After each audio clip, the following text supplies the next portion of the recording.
योगेन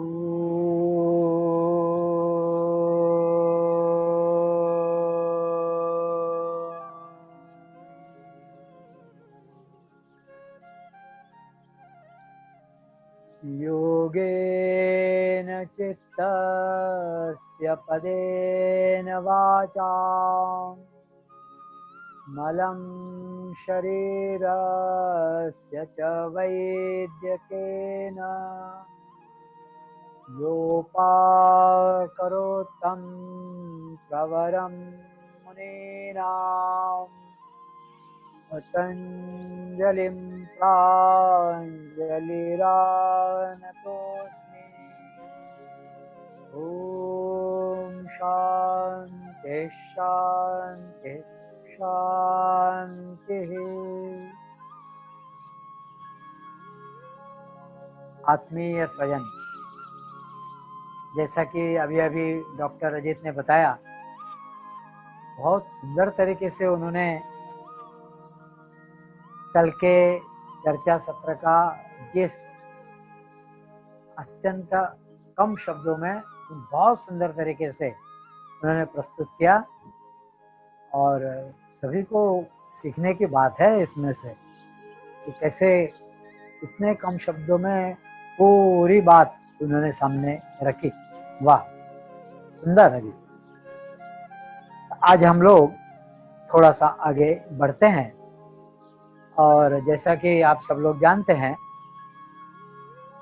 कि अगला जो अंग है वह प्राणायाम का है।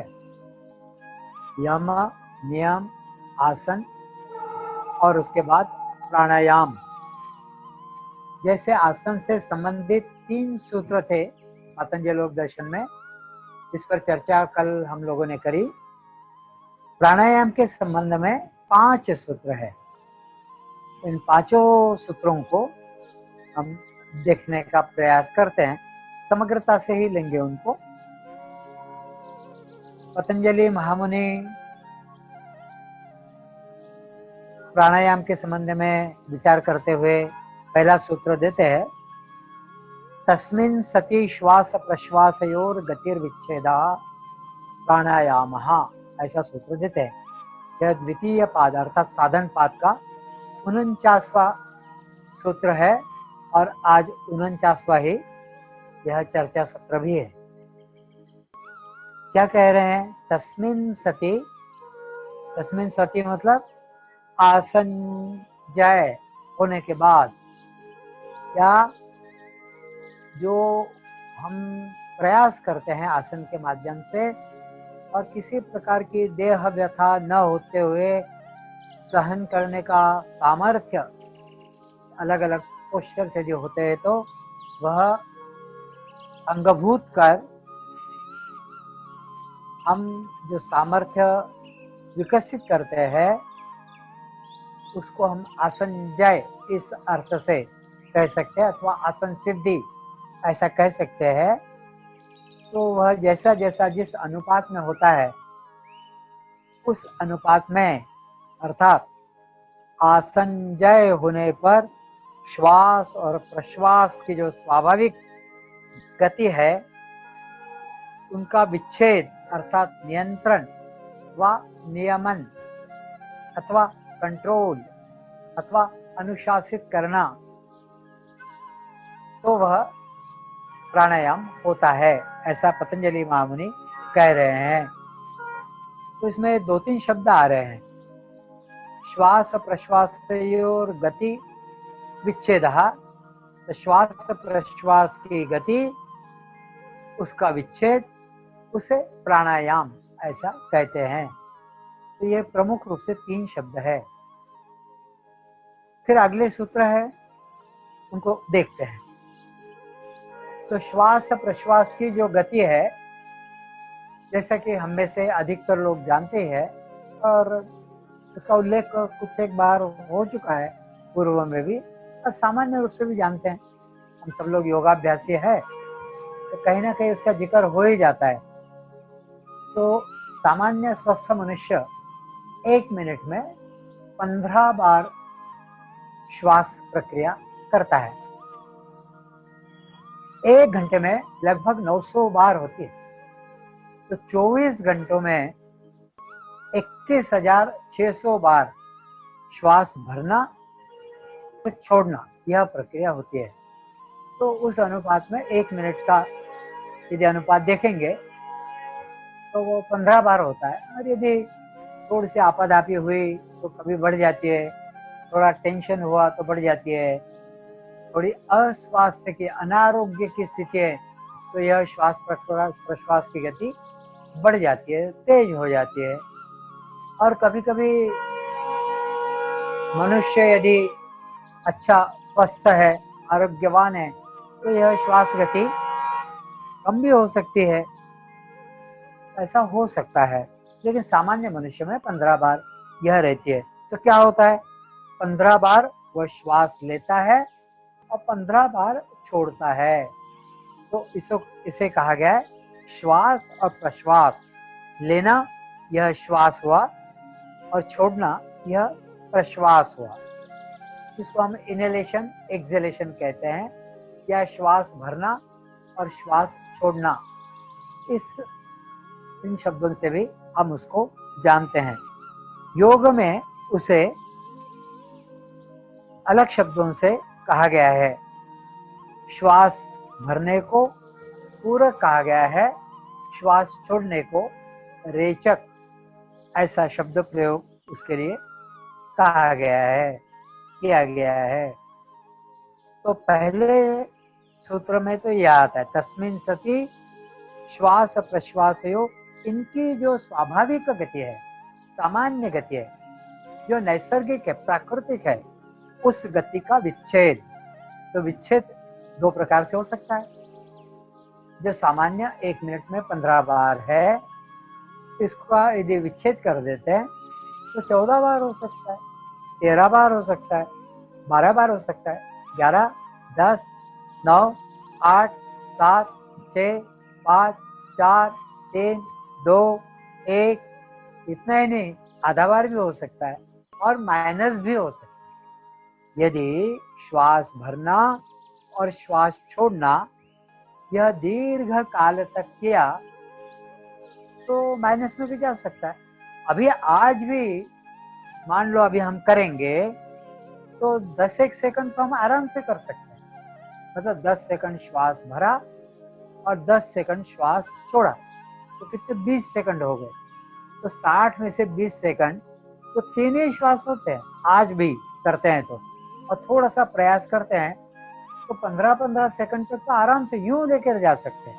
यदि खाली पेट हो, यदि थोड़ा सा मन को नियंत्रित कर ले, तो 15-15 सेकंड, मतलब 15 सेकंड श्वास भरना और 15 सेकंड श्वास छोड़ना, कितना हुआ 30 सेकंड। 30 सेकंड में कितना हुआ, तो 1 श्वास। तो 1 मिनट में कितने हुए, केवल 2 श्वास। तो थोड़ा सा यदि अभ्यास हम करते हैं और मनपूर्वक करते हैं, अथवा आसनजय शरीर की स्थिति बनाकर तैयारी करके और शरीर में किसी प्रकार का कोई अंग विक्षेप न करते हुए जो ध्यान के लिए उपयुक्त आसन है वह धारण कर, जिसको हमने कहा था कल कि जो सुखपूर्ण अवस्था है जिसमें किसी प्रकार की कोई हलचल नहीं है, प्रयत्न पूर्णता शिथिल हो गए है और सारे द्वंद्व नष्ट हो गए, तो अपने आप श्वास की गति बहुत धीमी और कम अर्थात हो जाती है। तो खूब आराम से यह सज जाएगा। मतलब 1 या 2 श्वास होना 1 मिनट में, ये बहुत कठिन बात है ही नहीं, बिल्कुल है ही नहीं। घबराने वाला, अरे कैसे हो जाएगा, इतना कम श्वास होगा तो फिर क्या होगा, फिर कार्बन डाइऑक्साइड का क्या होगा, वगैरह जो प्रश्न मन में उठते हैं, उनको अभी आप देखते हैं आगे चलकर। लेकिन इस प्रकार श्वास की गति कम करना, क्योंकि पतंजलि महामुनि ने कहा है श्वास प्रश्वासयोर गतिर्विच्छेदा प्राणायाम, तो वह प्राणायाम हुआ। लेकिन श्वास प्रश्वास की गति दूसरी तरफ से भी तोड़ सकते हैं। यदि श्वास की गति बढ़ा दे तो एक तरफ कम कर दे, या हमने देखा तो प्राणायाम होता है। तो श्वास की गति बढ़ा दी तो भी तो 15 से ऊपर हो जाती है, तभी तो टूटती है। उधर भी टूट रही है, इधर भी टूट रही है, तो बढ़ा दिया तो भी होता है। भाई भस्त्रा प्राणायाम है, भस्त्रिका जिसको कहते हैं अपन, यह भस्त्रा प्राणायाम अथवा भस्त्रिका, यह भी तो गति विच्छेद है। तो दोनों तरफ गति विच्छेद है। आप धीमी गति से करिए अथवा गति तीव्र करके करिए, तो दोनों प्रकार से प्राणायाम होता है। फिर ये प्राणायाम होता है मतलब क्या होता है? तो प्राणस्य आयामः इति प्राणायामः, ऐसा घेरंड संहिता कहती है। प्राण को आयामित करना, उन्होंने प्राण वायु को आयामित करना ऐसा नहीं कहा है, प्राण को आयामित करना ऐसा कहते हैं। तो प्राण क्या है? तो प्राण शरीर को और उधर मन को चलाने वाली एक शक्ति है। यह शक्ति इस शरीर के माध्यम से सर्वत्र काम करती है। लेकिन ये केवल शरीर में है क्या? केवल शरीर में ही नहीं है, शरीर में तो है ही, लेकिन यह सारे विश्व में स्थापित प्रतिष्ठित है। प्राणस्येदं वशे सर्वम, प्राण सर्वत्र बसा हुआ है। प्राणस्येदं वशे सर्वम त्रिदिवे यत् प्रतिष्ठितम, तीनों लोकों में उसी की प्रतिष्ठा है। मातेव पुत्रान रक्षस्व, जैसी माँ माता अपने पुत्र की रक्षा करती है, मातेव पुत्रान रक्षस्व, उस समान जैसी माता पुत्र की रक्षा करती है। तो क्या हो रहा है? श्रीश्च प्रज्ञा, श्री अप्रज्ञा, हे प्राण हमें दो। तो प्राणस्येदं वशे सर्वं त्रिदिवे यत् प्रतिष्ठितम् मातेव पुत्रान् रक्षस्व श्रीश्च प्रज्ञाश्च विधेहि नैति। श्री और प्रज्ञा, हे प्राण आप हमें दीजिए, ऐसी प्रार्थना है। तो प्राण सर्वत्र है, सारे जगत में दिखाई पड़ता है। पेड़ पौधे बीजों का अंकुरण होता है, धीरे धीरे पल्लवित होते हैं और आगे बढ़ते हैं, शाखाएं निकलती है और आगे बढ़ते हैं कलियां, और आगे बढ़ते हैं पुष्पित होते हैं, और आगे बढ़ते हैं फलित फलीभूत होते हैं, पकते हैं, पुनः बीज उत्पन्न होते हैं। फिर यह चक्र चलता है, नियम से चलता है। सारे जगत का, ब्रह्मांड का जो चक्र है वह बिल्कुल नियम से है, नियम तोड़कर कुछ नहीं चलता। जहाँ नियम टूटता है, अनुशासन टूटता है, वह उसको हम एक्सीडेंट कहते हैं, अपघात कहते हैं। तो सामान्य रूप से सभी जगह पर वह व्यवस्थित ढंग से चलता है। ग्रह तारों की गति, अमावस्या पूर्णिमा का होना, समुद्र का तूफान आना, या फिर समुद्र का ज्वार भाटा आदि, इधर अमावस्या होना, पूर्णिमा होना, और थोड़ा थोड़ा कला कला से चंद्रमा का विस्तार, यह सारा कुछ अपने शरीर में भी देखो, सारा कुछ व्यवस्थित ढंग से होता रहता है। सभी यंत्रणाओं का कोऑर्डिनेशन, सब कुछ व्यवस्थित चलता है। हृदय लगातार काम कर रहा है, किडनीज लगातार फिल्ट्रेशन कर रही है, पैंक्रियास, लीवर, अन्न नलिकाएं, श्वास नलिकाएं, फेफड़े, सब कुछ, हमारी ग्रंथियां, हमारी सारी इंद्रियां व्यवस्थित ढंग से काम कर रही है, कोऑर्डिनेशन में, तालमेल के साथ, सामंजस्य के साथ। पुरानी कोशिकाएं मरती है, सेल्स मरते हैं, नई बनते हैं, चलता ही रहता है। यह किस कारण होता है? उस शक्ति के कारण होता है। उसी शक्ति को प्राण ऐसा हम कहते हैं। लेकिन यह दिखाई नहीं पड़ता, इसका पता नहीं पड़ता है, लेकिन है यह बात तो पक्की। जैसा मैंने कल कहा था कि मैं लगातार बोलूं तो मैं 1 घंटा बोलूंगा, या कोई प्रवचन करता है उत्कृष्ट, जिन्होंने वर्षों अभ्यास किया है, वह 2 घंटे, 2.5 घंटे, 3 घंटे, लेकिन वे प्रवचन करता भी बीच बीच में अपनी भजन मंडली को भजन भावगीत आदि गाने के लिए कहते हैं, तो थोड़ा रेस्ट हो जाता है उसमें। इसका मतलब क्या है?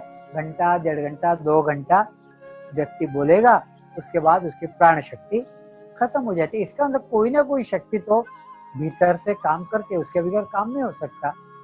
मैं यदि खोदने के लिए बैठूं जमीन, पेड़ पौधे लगाने, गड्ढे खोदने के लिए बैठूं, थोड़ी देर के बाद मैं रुकूंगा, पानी पीऊंगा, छाया में बैठूंगा, और फिर दोबारा थोड़ी सी शक्ति संग्रहित कर ली, फिर दोबारा काम करूंगा। इसका मतलब शक्ति समाप्त हुई, पुनः शक्ति संपन्न हुए और पुनः काम करने लगे।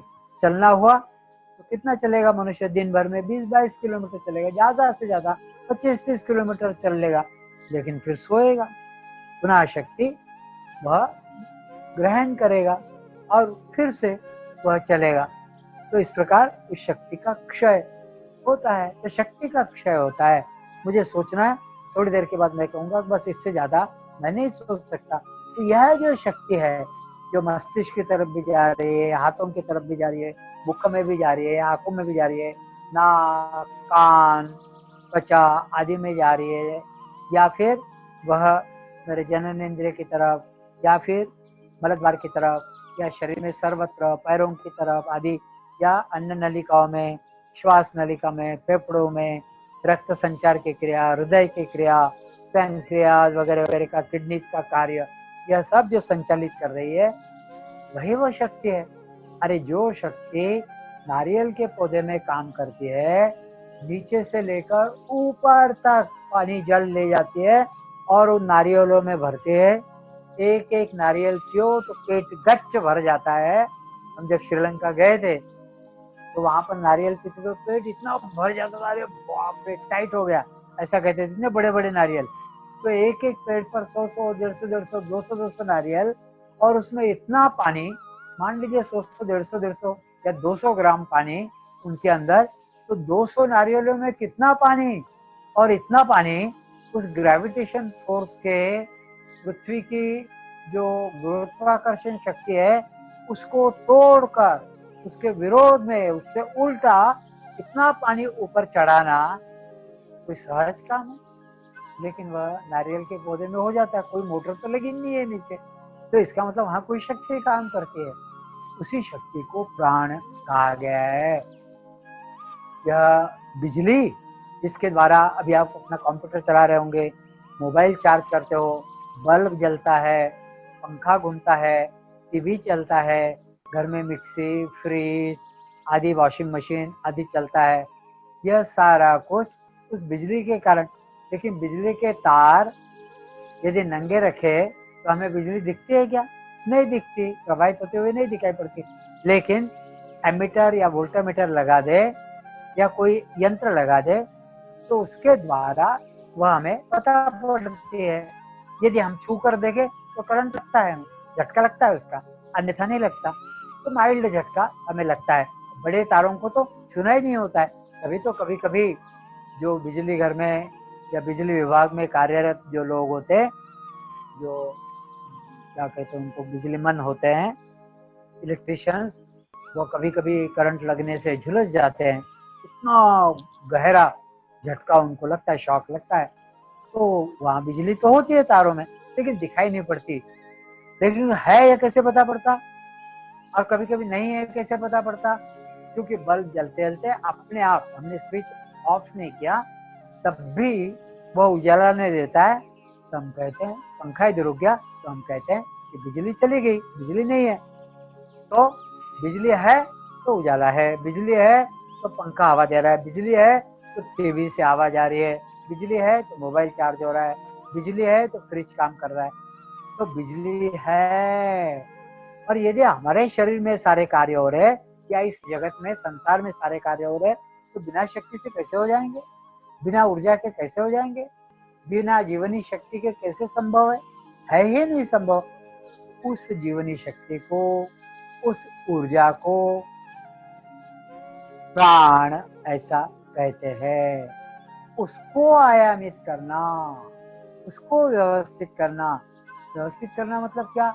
जिस समय, जिस संदर्भ में, जितनी मात्रा में चाहिए उतना जाए।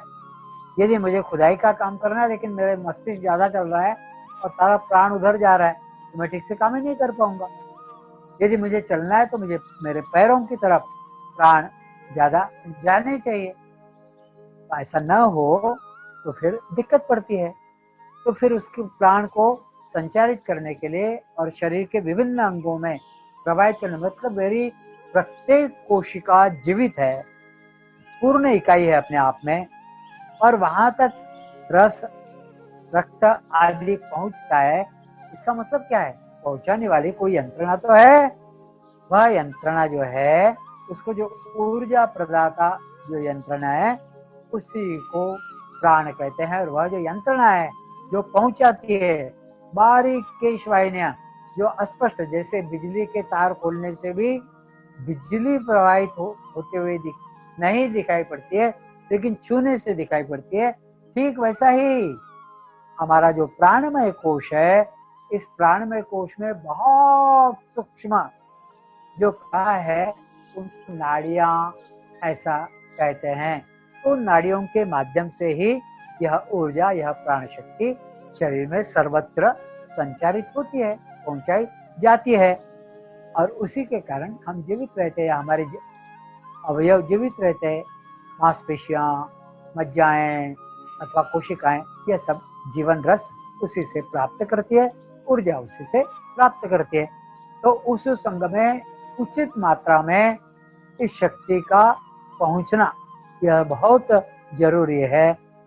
तो इस प्राण को आयामित करना, अनुशासित करना, व्यवस्थित करना, उसमें कहीं रुकावटें हैं तो वो रुकावटें दूर हो, वह जो उछल कूद मचा रहा है तो वह भी जरा ठंडी हो जाए, वह व्यवस्थित ढंग से काम करे, ऐसा यदि होता है तो उसको कहते हैं प्राणायाम।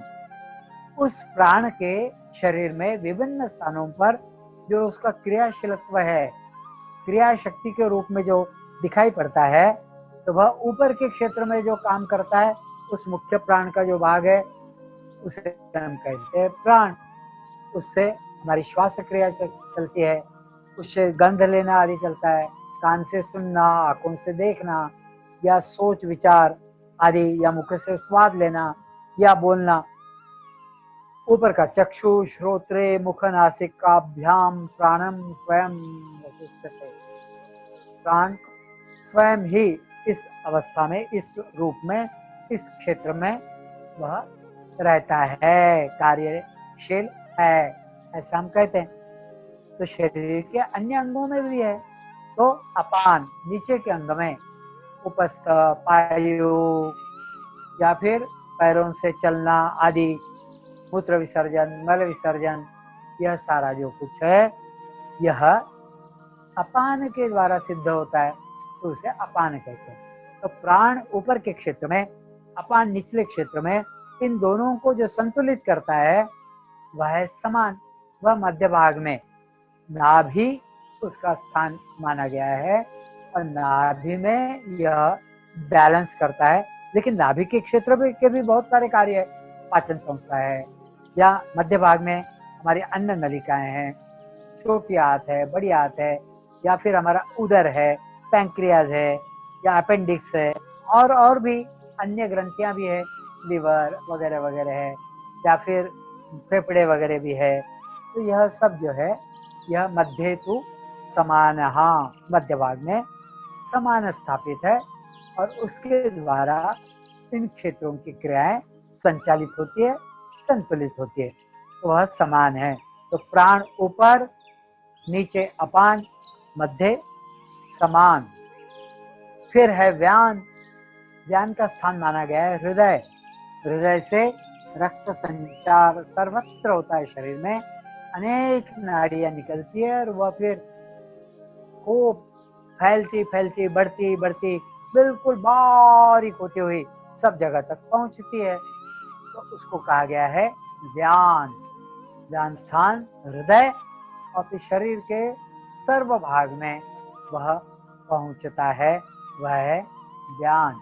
और फिर उदान। उदान का जो मूल स्थान माना गया है, वह हमारा जो केंद्र है नीचे का, उसको कहते हैं, कौन सा केंद्र कहते हैं? कुंडलिनी जहां पर होती है, मूलाधार, उस मूलाधार में वह स्थित रहता है उदान। और वह जब यह जो प्राण के प्रवाह है, यह जब धीरे धीरे शुद्ध होते जाते हैं, तो उनके माध्यम से वह जागृत होकर ऊर्ध्व गति प्राप्त करता है और ऊपर की ओर जहां जहां पर यह नाड़ियां क्रॉस हुई है, अभी बताता हूँ, वह क्रॉसिंग भेद कर वह ऊपर उठता उठता उठता उड़ान ब्रह्मरंध्र तक पहुंचता है। और इस दौरान उससे अनेक शक्तियां जागृत होती है, अनेक प्रतिभाएं जागृत होती है, अनेक विशेषताएं मनुष्य में, साधक में जागृत होती है। ऐसा कहा गया है कि अपने शरीर में प्राणमय कोश, इस शरीर से भी थोड़ा बड़ा माना गया है, इस प्राणमय कोश में, शरीर में नहीं कहना चाहिए उसको, शरीर से भी वह अधिक विशाल है, तो उस प्राणमय कोश में 86 लाख नाड़ियां मानी गई है। उनमें से 14 नाड़ियां यह प्रमुख नाड़ियां मानी गई है और उसमें से भी 3 नाड़ियां यह और अधिक महत्वपूर्ण मानी गई है या मुख्य मानी गई है।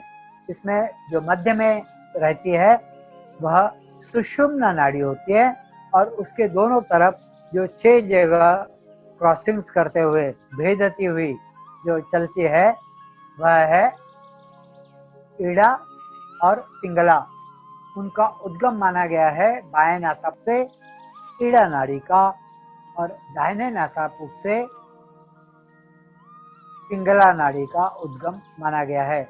इन नाड़ियों को दूसरे भी 2 नाम हैं, जैसे ईड़ा नाड़ी को चंद्र नाड़ी कहते हैं और पिंगला नाड़ी को अर्थात सूर्य नाड़ी ऐसा भी उसको कहते हैं।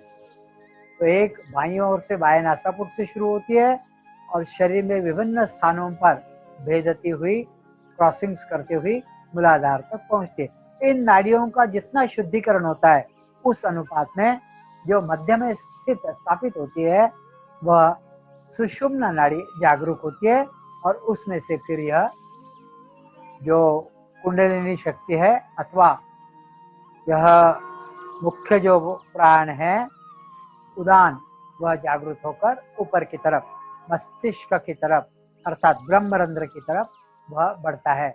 इस उड़ान का और भी एक कार्य है, इस उड़ान का कुंडलिनी जागरण यह एक कार्य है और अंत समय में जब शरीर को प्राण त्यागते हैं तब उड़ान जागृत होकर वह शरीर से बाहर चला जाता है। तो इन 2 नाड़ियों का प्रमुख रूप से ईड़ा और पिंगला, इनका बैलेंस होना यह बहुत जरूरी है। तो प्राणायाम के द्वारा वह होता है, इसको हम लोग कल देखेंगे। आज इन सूत्रों की ओर थोड़ा सा आगे बढ़ते हैं। तो इन सारी नाड़ियों का हमें जो साफ सुथरा भी करना है, इसके लिए विभिन्न प्राणायामों का हम उपयोग करते हैं। तो इसमें स्वाभाविक रूप से जो प्राण बहता है उसका एक प्रभाव, उसका एक परिणाम, उसका एक दृश्य रूप या उसकी एक क्रिया यह श्वास और प्रश्वास इस रूप में होती है।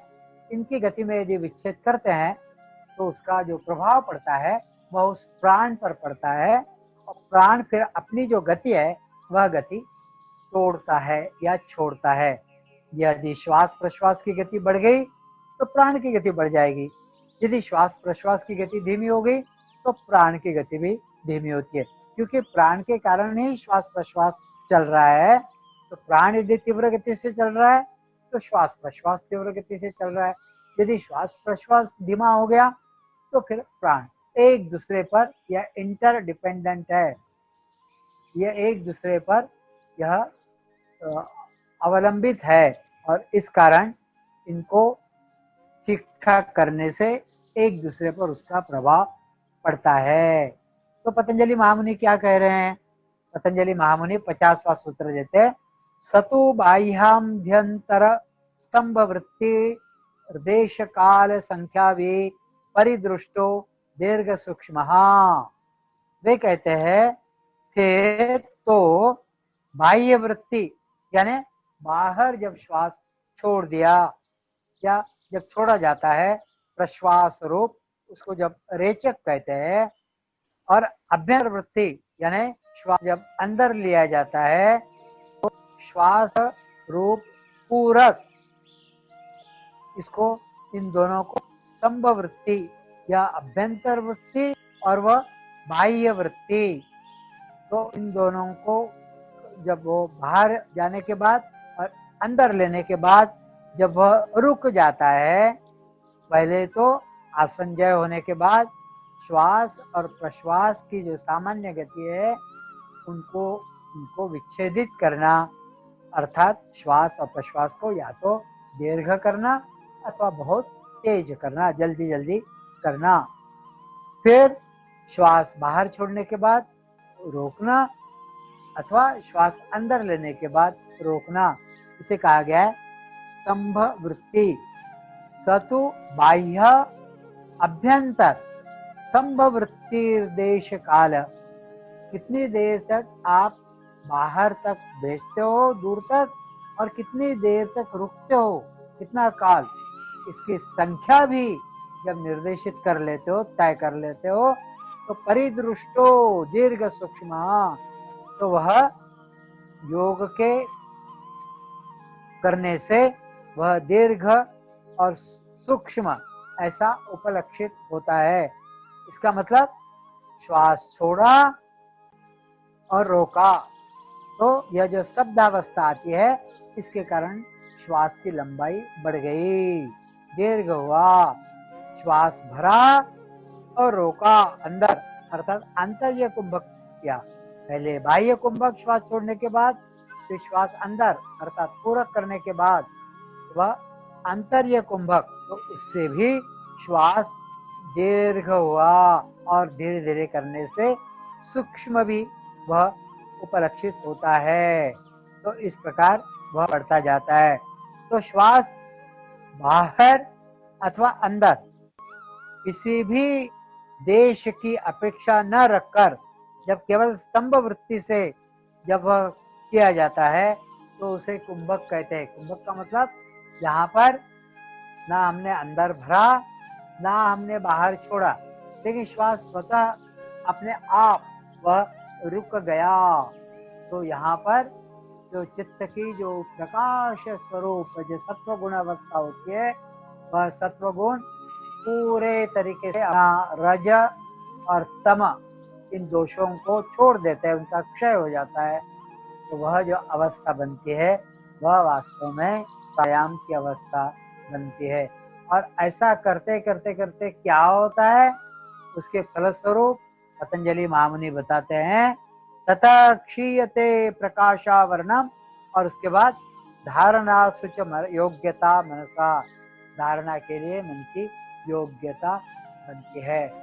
तो विशेष रूप से यहाँ पर चार बातें उत्पन्न होती है। एक, श्वास का भरना पूरक, श्वास का छोड़ना रचक, श्वास का भरने के बाद अंदर या अंदर रोकना आंतर्य कुंभ, श्वास का बाहर छोड़ने के बाद अर्थात प्रश्वास के बाद अर्थात रेचक के बाद रोक कर रखना बाह्य कुंभक। तो यह तीन अवस्थाएं हुई, एक तो श्वास प्रश्वास, दूसरी आंतर्य कुंभक और फिर बाह्य कुंभक। और एक अवस्था उत्पन्न होती है, यह अभ्यास निरंतर यदि चलता रहा तो एक कुंभक स्वतः तैयार होता है, और वह कुंभक है सहज कुंभक अथवा केवल कुंभक, जिसे ऑटोमेटिक सिजेशन ऑफ ब्रेथ ऐसा कहते हैं।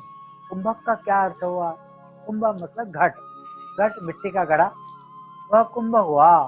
उस कुंभ में जो हवा रहती है अंदर, वह हिलती डुलती नहीं है, अंदर बनी रहती है। ठीक वैसा ही चाहे अंदर बाह्यांतर, चाहे बाहर चाहे अंदर, जब हवा पूर्णतः रुक जाती है तब उसे कुंभक मतलब उस कुंभ जैसी स्थिति बनती है, इसलिए उसे कुंभक ऐसा कहते हैं। तो आसन जब स्थिर हो जाता है तो फिर तस्मिन सति, शब्द का अर्थ ही वो होता है तस्मिन सति श्वास प्रश्वास योग। तस्मिन सति का मतलब है उसके स्थिर होने के बाद, अर्थात आसन जय, आसन स्थिर होने के बाद क्या, अब प्राणायाम का अभ्यास होना चाहिए। यहाँ आसन का तात्पर्य जो स्थिर है, जो सुखपूर्ण है, कोई हलचल नहीं है, हिलना डुलना नहीं है, बस बैठ गए तो बैठ गए। अब आधा एक घंटा उसी अवस्था में रुक सकते हैं, सुखपूर्ण अवस्था में।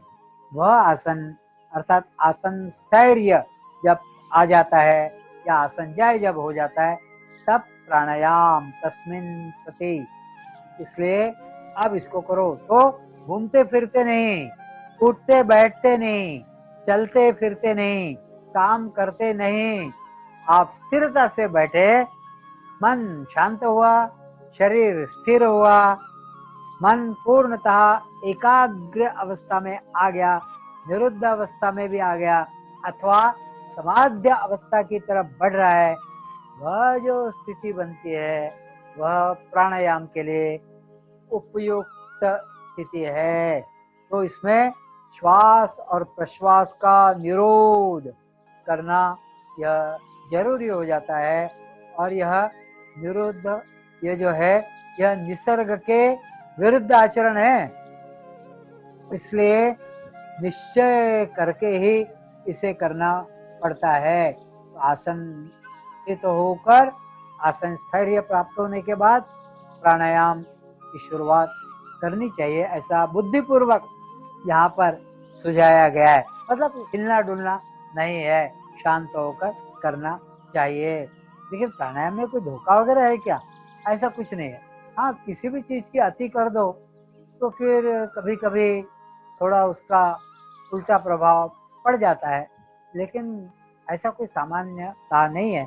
लेकिन अभी शरीर की, फेफड़ों की श्वसन यंत्रणा की तैयारी नहीं हुई और हमने पहले दिन दे मारा, खूब देर तक करते रहे, खूब देर तक रोक, अरे ऐसे कैसे नहीं रुकता, मैं भी रोकूंगा, अरे वो मेरा मित्र इतनी देर तक रोकता है, मैं भी रोकूंगा।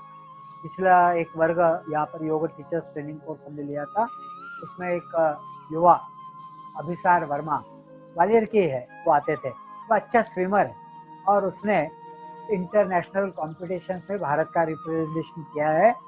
और अभी मैड्रिड स्पेन में वह इसके जो इवेंट्स है उसका आयोजन करने के दृष्टि से उसने MBA करने के लिए वहाँ करके आया और उसमें भी वो फर्स्ट आया। और वो अभी अभी भारत आया है और अभी ऑर्गेनिक खेती का काम उसने अभी इन 3-4 दिनों पहले से ही उसने शुरू किया है, ट्रेनिंग लेकर। एग्रीकल्चर यूनिवर्सिटी पंतनगर है बरेली के पास यूपी में, वहां से ट्रेनिंग लेकर आया है और अभी उसने शुरू की है। तो उसका रिकॉर्ड है 3 मिनट 58 सेकंड का।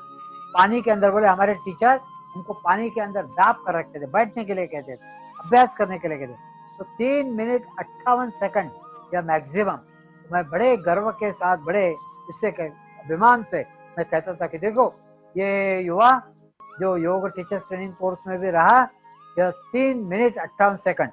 हम लोगों के लिए इतना संभव नहीं है, लेकिन उसका ये 3 मिनट 58 सेकंड यदि हम सोच ले और हम करने लग जाए तो हमारे फेफड़े फट जाएंगे, हमें उससे हानि ही हो सकती है। लेकिन हम अभ्यास से धीरे धीरे, यदि उसका सच सकता है हमारा भी सच सकता है।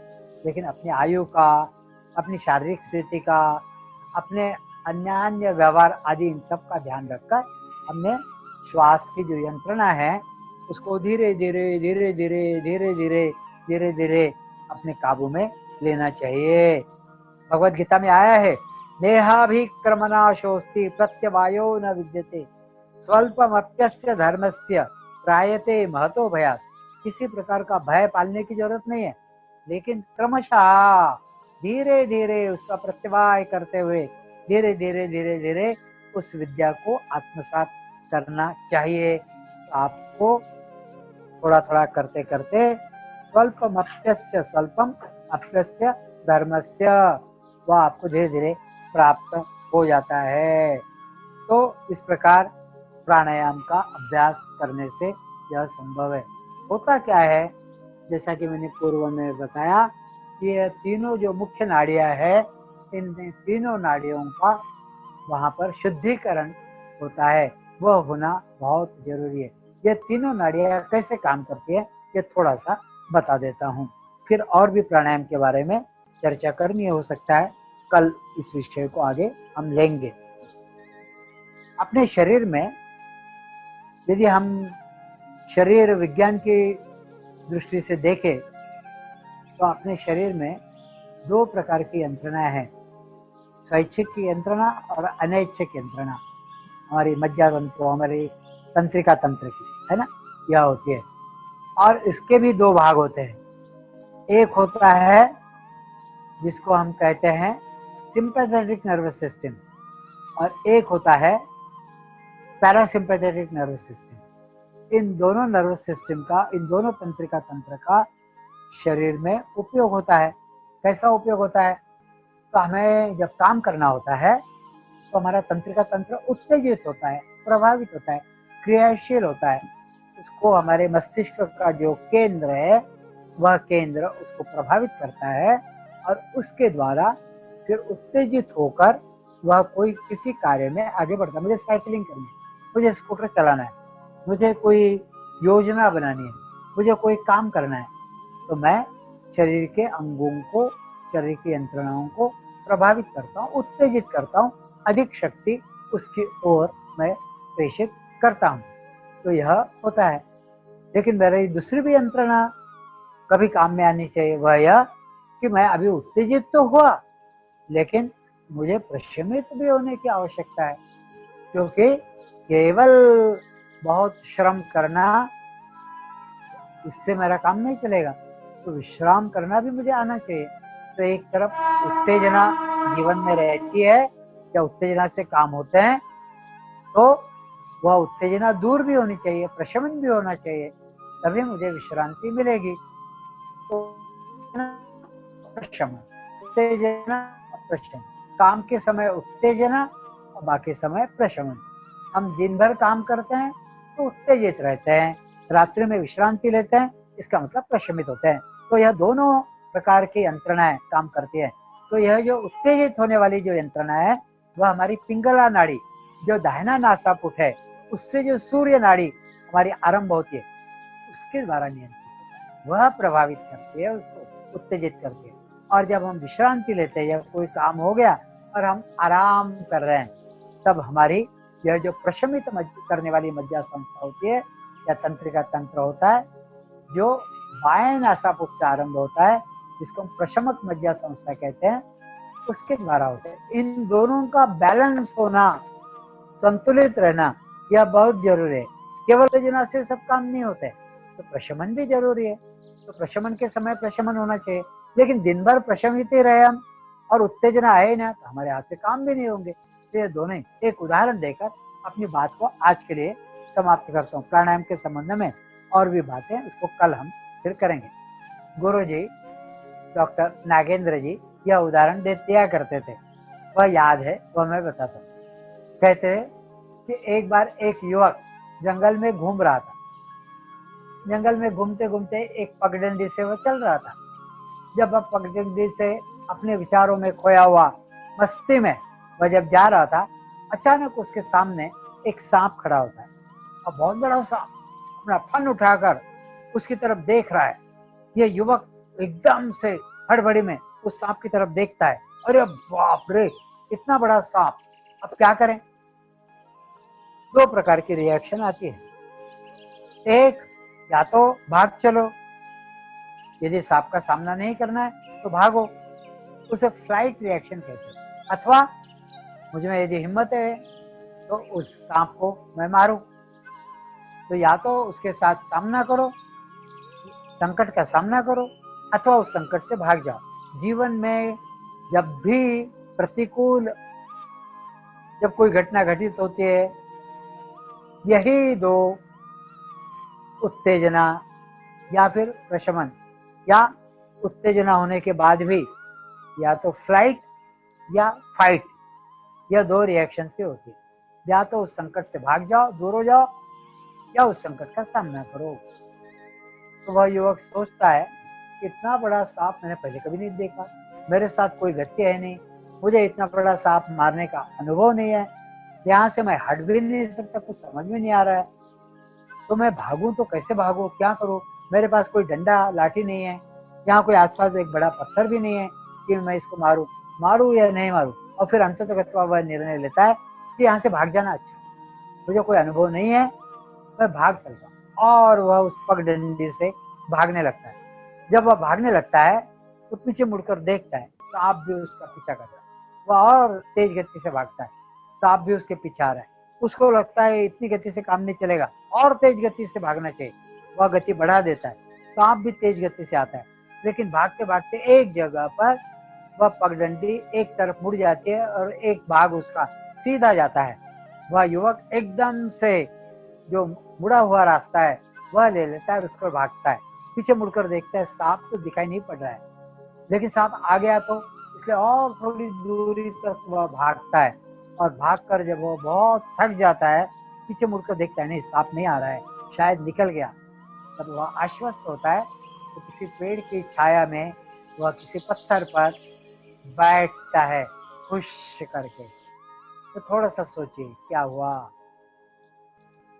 जब वह उसने सांप देखा, उसके अंदर एकदम उत्तेजना उत्पन्न हो जाती है, उसकी श्वास गति तेज हो जाती है, उसका हृदय, उसकी धड़कन बढ़ जाती है, हृदय से रक्त संचार बढ़ जाता है, शरीर में ग्रंथियां सारी जागृत हो जाती है, लीवर से ग्लूकोज, ग्लाइकोजिन, फ्रक्टोज आदि का स्रवण होता है, और वह द्रव स्रवित होकर जो श्वास गति बढ़ती है, उससे जो ऑक्सीजन अंदर आती है, वो ऑक्सीजन उस ग्लूकोज, ग्लाइकोजिन, फ्रक्टोज के साथ मिलती है, तो वहाँ एनर्जी बॉन्ड निर्मित होता है, ऊर्जा निर्मित होती है। वह ऊर्जा रक्त के, हृदय के माध्यम से वह शरीर के उन अंगों की तरफ जाता है जिन अंगों का दौड़ने के लिए उपयोग होना होता है। सामान्यतः अपने पैरों की तरफ, उसमें भी पिंडलियां या जंघाओं की मांसपेशियां, उस तरफ वो ऊर्जा अधिक मात्रा में जाती है और वह दौड़ता है और गति तेज करता है। लेकिन वह सांप सीधा निकल जाता है। जब उसको ऐसा लगता है कि सांप उसके पीछे नहीं आ रहा है, तो वह पत्थर पर जब बैठता है, तो क्या होता है, जो आंखें उसकी फटी फटी सी सांप की तरफ देख रही है, जो उसके प्यूपिल्स डायलेटेड हो गए, वह धीरे धीरे धीरे धीरे शांत होते हैं। कान जो सांप की आवाज सुन रहे हैं, वह शांत होते हैं। उसको हवा की, पक्षियों की आवाज आने लगती है, पत्तों की आवाज आने लगती है, उसके शरीर पर जो पसीना आया वह सूखने लगता है। वह पसीना आना जरूरी है, क्योंकि शरीर में जो उष्णता होती है दौड़ने के कारण, उस उष्णता को कूलिंग इफेक्ट देने के लिए शरीर में पसीना आता है। हृदय की गति, धड़कन कम होती है, क्योंकि अब आवश्यकता नहीं है, संकट का निरसन हो गया है।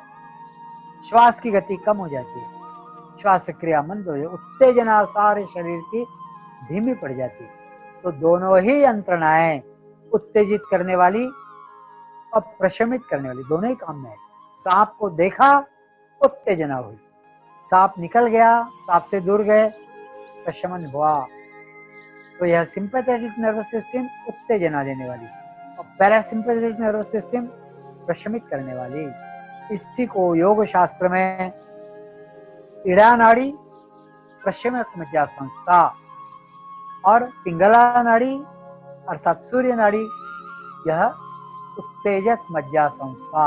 इन दोनों का बैलेंस होना बहुत जरूरी है, और इनका बैलेंस यदि किसी प्रकार ठीक नहीं रहता है, तो स्ट्रेस, टेंशन, दबाव यही होता है, और उसी से फिर आधी शुरू होती है।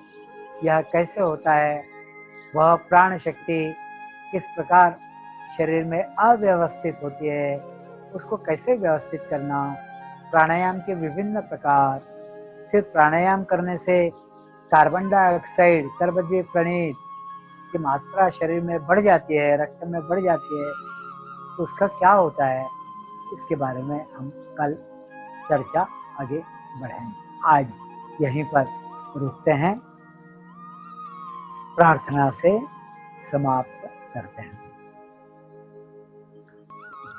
सर्वे भवन्तु सुखिनः, सर्वे सन्तु निरामया, सर्वे भद्राणि पश्यन्तु, मा कश्चित् दुःखभाग् भवेत्। ओम शांति शांति शांति। आज का